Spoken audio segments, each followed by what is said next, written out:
నమస్తే, నేను మీ కొండూరు వీరయ్య. బీజేపీ ఎన్నికల ప్రచారంలో ఉన్నా లేకపోయినా ఏదో ఒక సెన్సేషన్ సృష్టించడం బీజేపీ డిఎన్ఏలో ఉన్నటువంటి అంశం.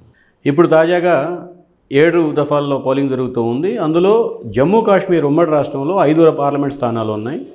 శ్రీనగర్, బారాముల్లా, అనంతనాగ్, జమ్మూ, ఉదంపూర్. ఈ 5 పార్లమెంటరీ స్థానాల్లో 3 పార్లమెంట్ స్థానాల్లో బీజేపీ అభ్యర్థులు నిలబెట్టడానికి సిద్ధం కావట్లేదు. నిన్ననే బీజేపీ రాష్ట్ర శాఖ అధ్యక్షుడు ఓ ప్రెస్ కాన్ఫరెన్స్ పెట్టి అఖిల భారత నాయకత్వం ఆదేశాల మేరకు మేము వ్యూహాత్మకంగా ఈ ఎన్నికల్లో బీజేపీ టికెట్ పైన, బీజేపీ సింబల్ పైన అభ్యర్థుల్ని పోటీకి పెట్టడానికి సిద్ధం కావటం లేదు అని చెప్పి ప్రకటించాడు. ఈ ప్రకటన రావడానికంటే ముందు 2-3 పరిణామాలు జరిగాయి.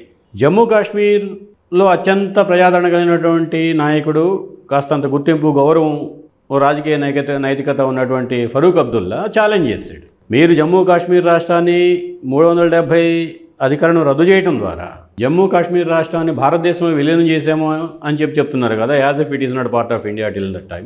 ఛాలెంజ్ చేస్తున్నాను. మీరు తీసుకున్నటువంటి 370 అధికారం సవరణ సమంజసమైంది, ప్రజలు దాన్ని హర్షించారు, స్వాగతించారు. ఆ కారణంగా బీజేపీని ఆశీర్వదించడానికి సిద్ధపడ్డారు అని చెప్పి కానీ మీరు నమ్మే పక్షంలో జమ్మూ కాశ్మీర్లో ప్రత్యేకించి ఈ 3 రాష్ట్రాల్లో 3 నియోజకవర్గాల్లో బారాముల్లా, శ్రీనగర్, అనంతనాగ్, రాజౌరి లోక్సభ నియోజకవర్గాల్లో మీరు బీజేపీ టికెట్ పైన అభ్యర్థులు నిలబెట్టండి. బీజేపీ టికెట్ పైన, బీజేపీ గుర్తు పైన నిలబడ్డటువంటి అభ్యర్థులకి డిపాజిట్ రాకుండా చేయకపోతే నా పేరు ఫరూక్ అబ్దుల్లా కాదు, నేను రాజకీయాల నుంచి రాజకీయ సన్యాసం చేస్తానని చెప్పి ప్రకటించాడు. దానికంటే ముందు ఒక వారం ముందు ఏప్రిల్ 2-3 తారీఖుల్లో అనుకుంటాను మరో పరిణామం జరిగింది. మీ అందరికీ తెలిసిందే, గులాం నబీ ఆజాద్ బహుశా అంటే తెలుగు రాష్ట్రాల్లో రాజకీయాలతో అంతో ఎంతో పరిచయం ఉన్నటువంటి వాళ్ళందరికీ తెలుసు.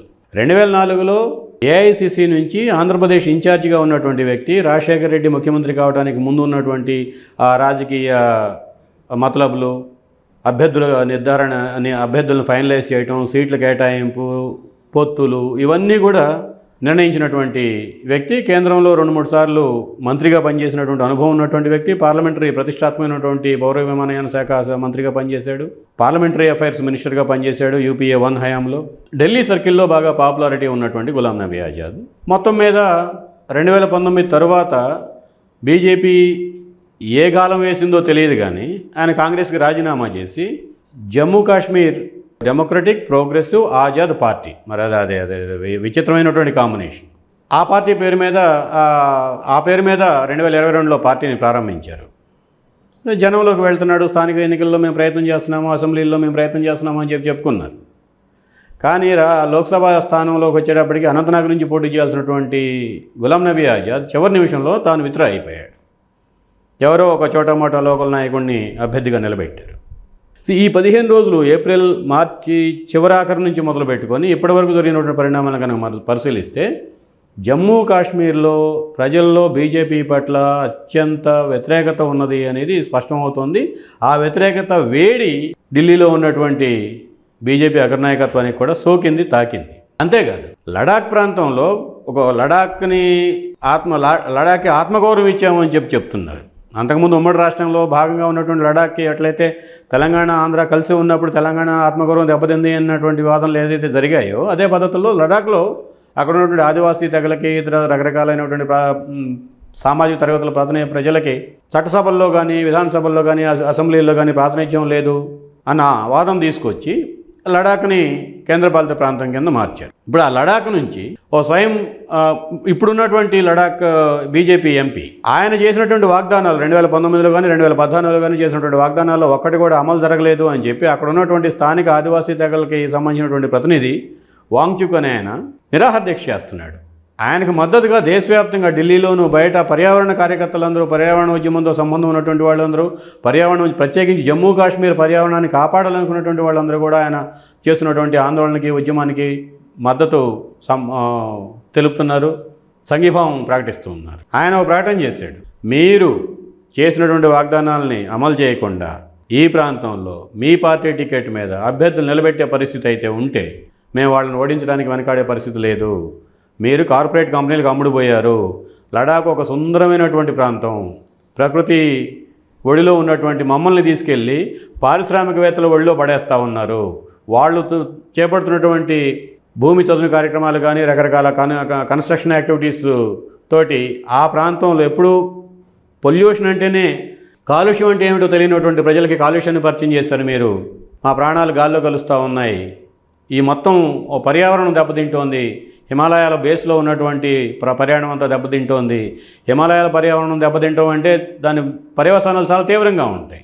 ఈ ప్రమాదాన్ని నివారించడానికి చర్యలు తీసుకోకుండా మీరు ఉన్నటువంటి అభ్యర్థిని మళ్ళీ తిరిగి నిలబెడితే మేము చూస్తూ ఊరుకునేది లేదు అని చెప్పి ఆయన ఛాలెంజ్ చేశారు. దాంతో సచ్చినట్టు ఆ లడాక్ అటానమస్ కౌన్సిల్ అధ్యక్షుడిగా ఉన్నటువంటి అతన్ని ఇప్పుడు అభ్యర్థిగా ప్రకటించి ఇప్పుడు వరకు ఎవరైతే బీజేపీకి ప్రాతినిధ్యం వహిస్తూ ఉన్నారో లడాక్ పార్లమెంటరీ కాన్స్టిట్యున్సీ నుంచి అతన్ని తొలగించారు అభ్యర్థి స్థానం నుంచి, ఆయన పోటీ చేయటం లేదు.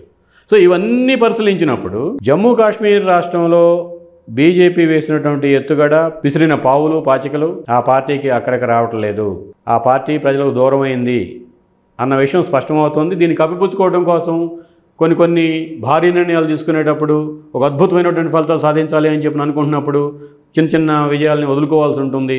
అదేవిధంగా బీజేపీ జమ్మూ కాశ్మీర్లో 3 పార్లమెంటరీ స్థానాల్లో పోటీ చేయకుండా కేవలం 2 పార్లమెంటరీ స్థానాల వరకే పరిమితం అవుతోంది అని చెప్పి ఆ BJP party Jammu Kashmir party రాష్ట్ర అధ్యక్షుడు ప్రకటించడం. దాంతోపాటు దేశభక్తులైనటువంటి పార్టీలని అమిత్ షా గారు స్పష్టంగా చెప్పారు. నేషనల్ కాన్ఫరెన్స్, కాంగ్రెస్, పీడీపీకి మెహబూబా ముఫ్తీ నాయకురాలు, కాంగ్రెస్కి ఆల్ ఇండియా పార్టీ, నేషనల్ కాన్ఫరెన్స్కి ఒమర్ అబ్దుల్లా, ఫరూక్ అబ్దుల్లా నాయకులు, వీళ్ళ ముగ్గురిని ఓడించాలి, దేశభక్తియుత పార్టీలని గెలిపించాలి అని అమిత్ షా గారు ఏప్రిల్ జరిగినటువంటి క్యాంపెయిన్లో ఉపన్యాసం చేసి వచ్చారు. మరి వాళ్ళని ఓడించాలి అంటే నువ్వు బరిలో ఉంటే కదా వాళ్ళని ఓడించి నీకు గెలిపించేది. ఈయన బరిలో ఉండడు, ఇంకెవరో జగ్గాయని, పుల్లాయని, ఎల్లాయని తీసుకొచ్చి వాళ్ళని దేశభక్తియుత పార్టీలుగా ప్రకటించేదే గులాం నబీ ఆజాద్కు సంబంధించినటువంటి పార్టీ, ఇంకా కొన్ని స్థానికంగా ఉన్నటువంటి పార్టీలలో ఎవరైతే గెలుపు గుర్రం ఎక్కడానికి సమర్థత ఉన్నటువంటి అభ్యర్థిని ఉంటాడో అప్పుడు ఎంచుకొని అతనికి ఓటేయమని చెప్తారట. సో ఈ అన్ని గోల్మోటోల్ రాజకీయాలు, పుకుడి పురాణాల ఉపన్యాసాలతోటి వాస్తవ పరిస్థితులు మారవు. ఒకటి మనకు స్పష్టమవుతోంది, జమ్మూ కాశ్మీర్లో ఉన్నటువంటి 5 స్థానాలు 5 దఫాలో ఎన్నికలు జరుగుతూ ఉన్నాయి. అందులో బీజేపీ 3 స్థానాల్లో పోటీ చేయట్లేదు, 2 స్థానాల్లో మాత్రమే పోటీ చేస్తుంది. లడాఖ్లో ఇప్పుడు ఉన్నటువంటి బీజేపీ అభ్యర్థిని తిరిగి నిలబెట్టే సాహసం చేయలేకపోతుంది. 370 అధికారాన్ని రద్దు చేసి అప్పటి వరకు ఏదో భారతదేశం నుంచి స్వతంత్రంగా ఉంది కాశ్మీరు అన్నటువంటి భ్రమల్లో ఉన్నటువంటి బీజేపీ కాశ్మీర్ని భారతదేశంలో కలిపాము, కాశ్మీర్ వ్యాలీని భారతదేశంలో కలిపాము అని చెప్పి గొప్పలు చెప్పుకుంటూ జబ్బలు జరుచుకుంటున్నటువంటి బీజేపీ ఈరోజు ఆ ప్రాంతంలో కనీసం పార్లమెంటరీ ఎన్నికల్లో పోటీ చేయలేని దుస్థితికి వెళ్ళిపోయింది. ఇది వాస్తవం.